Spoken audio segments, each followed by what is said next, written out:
კი ბატონო, ყველაფერს გეტყვით, არსებობს ესეთი ძალიან კარგი ლეგენდა, კიბო, ქარიკლაპია და გედის შესახებ, რომლის სიბრძნე და მორალიც იმაშია, რომ შენ ტვირთი შეგიძლია წინ წაიღო მხოლოდ მაშინ, თუ ერთი მიმართულებით მიგაქვს.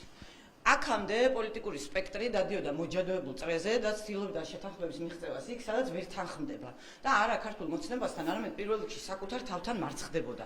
ახალი სალომე ზურაბიშვილის ინიციატივაში არის ის, რომ ის ცდილობს ამ მოჯადოებული წრის გარღვევას და შეთანხმებების მიღწევას და ძალისხმევის გაერთიანებას იქ, სადაც ეს გამოგდის. შეიძლება ვიღაცას ეს ნაკლებად ამბიციურად მოეჩვენოს, იმიტომ რომ მიჩვეულები არიან პოლიტიკური სპექტრისგან ტყუილ, გაბუქულ დაპირებებს, მაგრამ ეს არის ერთადერთი ოპტიმალური სწორი გზა, რომელიც შესაძლებელია.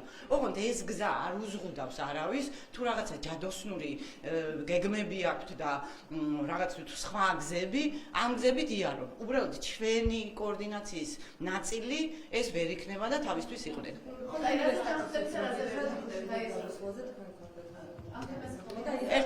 ერთი წუთით ახალი არის ეს, ხო გიპასუხეთ? ბოდიში, რა სტატუსზე, ბევრი სტატუსი დავწერე გუშინ. ვერ კონკრეტულად რა გაკრიტიკე, მე ვაკრიტიკებ დღეში, რამდენ ადამიანს. ეს არის ჩემი მოწოდება, რომ ვაკრიტიკო და რომ გულისხმობთ. აი ერთობის ნაწილზე რა არის? ანუ ის რაც გუშინ მოხდა, ის რაც გუშინ ნაციონალურმა მოძრაობამ ჩაიდინა არის სამარცხვინო, მაგრამ ესეც არ არის ახალი, იმიტომ რომ 13 წელია ნაციონალური მოძრაობა თავს ესხმის ყველანაირ პროცესს, სადაც ცენტრში არ არის მიშა სააკაშვილი. შესაბამისად, იმის გამო რომ აქ ცენტრში არის პროტესტი, ხალხი და ხალხის ინტერესი, აქედან გამომდინარე სააკაშვილი ცდილობს, რომ ეს ამ პროცესის დისკრედიტაცია მოახდინოს. ამაში ახალი არაფერი არ არის, უბრალოდ საბედნიეროდ მისი პარტია ამ ქალაქში მეხუთე ადგილზეა გასული და აი ამ უსაქციელობით ის თვითონ დაზიანდება და პროცესს ვერ დააზიანებს. ვერ გავიგე რა კრიტიკა მოყვა. ეს კრიტიკა მოყვა ერთადერთი მიზეზით, იმიტომ რომ ნაციონალურმა მოძრაობამ და ზოგიერთმა ტელევიზიამ აწია არაადეკვატური მოლოდინი სწორედ იმ მიზეზით, რომ თავს დასხმოდა სალომე ზურაბიშვილს შემდეგ. სალომე ზურაბიშვილმა გამოაცხადა ის, რაზეც ვიყავით შეთანხმებული. მოლოდინები არაადეკვატური გააჩინა ნაციონალური მოძრაობის უსაქციელობამ და მათი პოლიტიკოსების არასწორმა განცხადებებმა და ამიტომ სალომე ზურაბიშვილს გუშინ ვერაფერს ვერ უსაუბრებია. აი რა კოორდინაციაზე ვერც არის საუბარი ნაციონალურ მოძრაობასთან კოორდინაციაზეც ხო აქვს მათ შორის საუბარი. არ ვიცი, მე არაფერში არ კოორდინირები, ანუ მაშინ ეს პროცესი უნდა მოგწონდეს, ხო?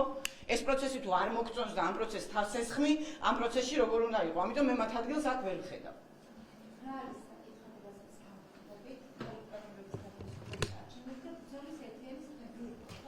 კი ბატონო.